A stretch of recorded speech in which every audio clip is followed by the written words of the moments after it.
Hey guys, Kyle, the Death Knight of Anime here, bringing you my review for One Piece episode 891. Alright, so obviously the big question in the episode is art and animation and whether or not there's enough of an improvement in this episode to leave us confident in the anime's adaptation of Wano going forward.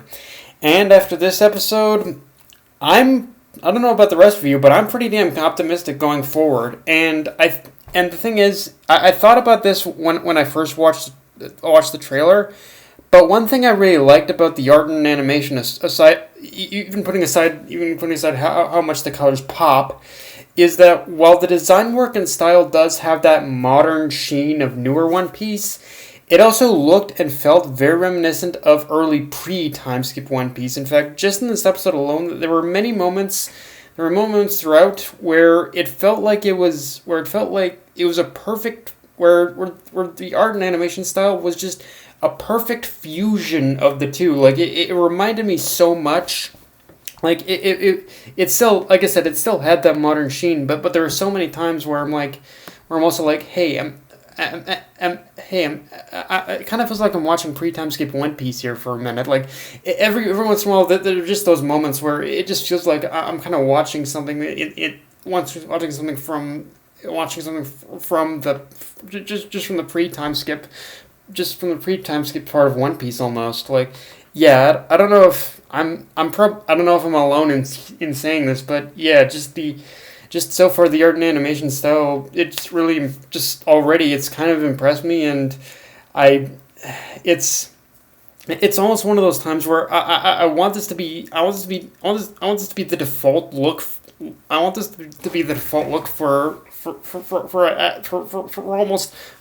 much almost the rest of the series, but I know that's pretty much a pipe dream, and it's when it comes to art and animation, it's a little more complicated than that, and I guess in many respects this particular style it does work almost exclusively for Wano. Like it would be kind of hard in order to truly kind of kind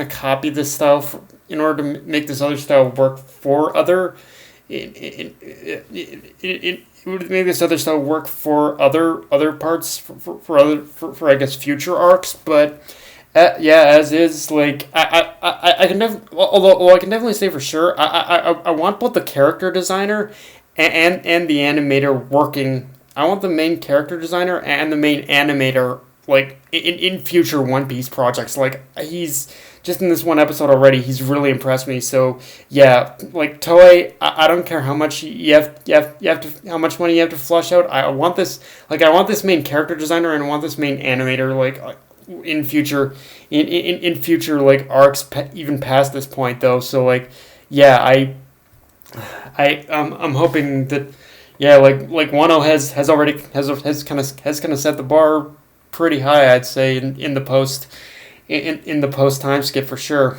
And I can't wait to see more. So the beginning of this episode was pretty much dedicated to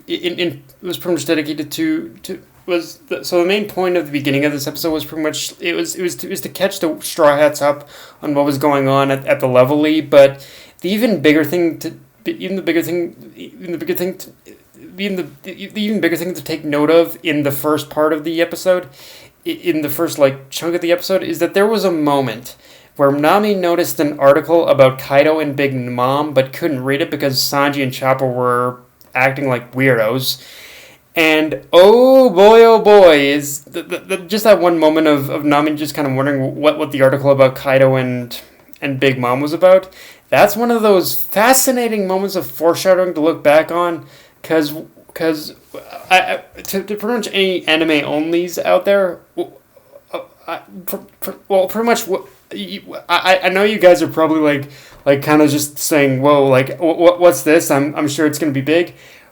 Let me just tell you right now, anything you're assuming of what was in that article, you should just like just kind of naturally assume at this point. It's almost immediately assume at this point it's going to be even more insane than from anything you're thinking, because yeah, that's pretty much how it's basically gone down in the manga right now. Just complete and utter insanity, just focused on both Big Mom and Kaido, like everything that has gone down with Big Kaido, just with how much Big Mom and Kaido have actually kind of have taken a lot of the center stage almost in the future of the Wano arc. In the Wano arc is kind of crazy. So yeah, anyone who's kind of wondering what that article is about, you basically got a whole lot of shit to look forward to. And speaking of insanity, there are many different aspects to an introductory episode where you can kind of just tell almost immediately as to whether or not an arc in One Piece is going to be good or if it's just going to be okay. And revisiting the material just from through this episode made me realize that you pretty much know almost immediately that you're going to be in for something special when the first major obstacle that the Straw Hats have to overcome is basically torrential weather. There's torrential weather and waters, as well as an army of fish commanded by an octopus helping them traverse the treacherous weather and water of Wano. And yeah, just saying that out loud makes it all the more amazing and somehow not the least bit stupid. Like that's just the beauty of One Piece, I guess, is that when you just kind of look at a scene like that of the Sunny being carried through being carried through an entire river of whirlpools and being led by like an army of carp almost. That's like one of those moments where it's so bizarre, and yet it still somehow works. It just does. That is just One Piece's magic. It's so bizarre, yet it's just so amazing at the same time. I love. This is one of the reasons why we love One Piece. It just works. You don't question it. It just works. Oda just makes this shit work somehow. He does. And the whole sequence in itself was just amazing to witness. And that was just another example of the art and animation improvements, because the whole sequence of the Sunny being carried through those whirlpools, it felt like I was seeing like a Japanese scroll painting come to life through animation. Like that's kind of the feeling I was getting when watching this episode, is that and I kind of got this feeling from the manga as well, but with the anime it's definitely a lot more like fluid looking.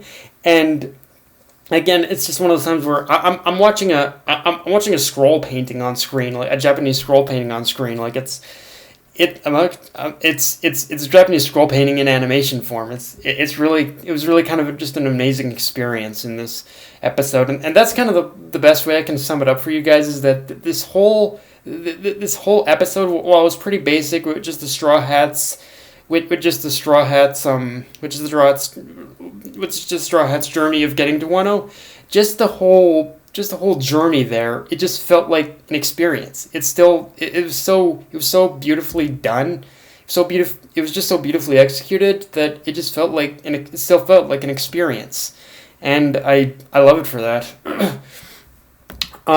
Now, as weird as this might sound, one thing I feel that this episode is really kind of proves is that this episode is another perfect example of how skipping any major arc in One Piece is going to be a pitfall for you. It doesn't matter as to what pace you basically watch or read One Piece at. If you skip anything that I guess isn't filler, you might find yourself a little confused, and even I'd argue in certain cases that skipping filler might not be a good idea. But yeah, just if you skip anything major in One Piece, you definitely are gonna be, maybe, I don't know actually even if necessarily confused is the right word, but you're gonna be questioning as to wait, how the hell is this possible?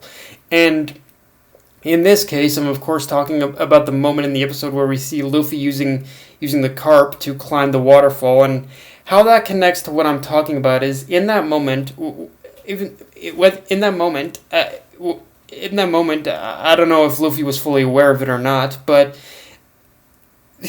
what Luffy did there with using the carp to climb the waterfall is he actually used a very similar method as to what the Straw Hats had previously done when basically riding when they were riding when back in the Skypiea arc when they were riding it was the knock-up stream. And which, again, the Skypiea arc is one of the more hit and miss arcs for many, and I'm not gonna say I don't understand why, but again, it's one of those things where every single arc, in some way or another, it comes back into play in the grander story, and this is again, it was one of those times again where the grander. Where what happened in Skypiea with the whole knock-up stream, whether it came back into play with basically what Luffy had done in this episode, whether it's coincidence or not, and it didn't even matter if it didn't even matter if hunger was the main thing driving Luffy. Like, Luffy pretty much knew as to what he had to do in order to get up the waterfall. He basically used the knowledge from Skypiea in that one, whether he knew it or not. But yeah, guys, that's my review for this episode. If you enjoyed the video, like, comment, subscribe, follow me on Twitter, Facebook, and Crunchyroll. Death Knight of Anime, signing off. Later, guys.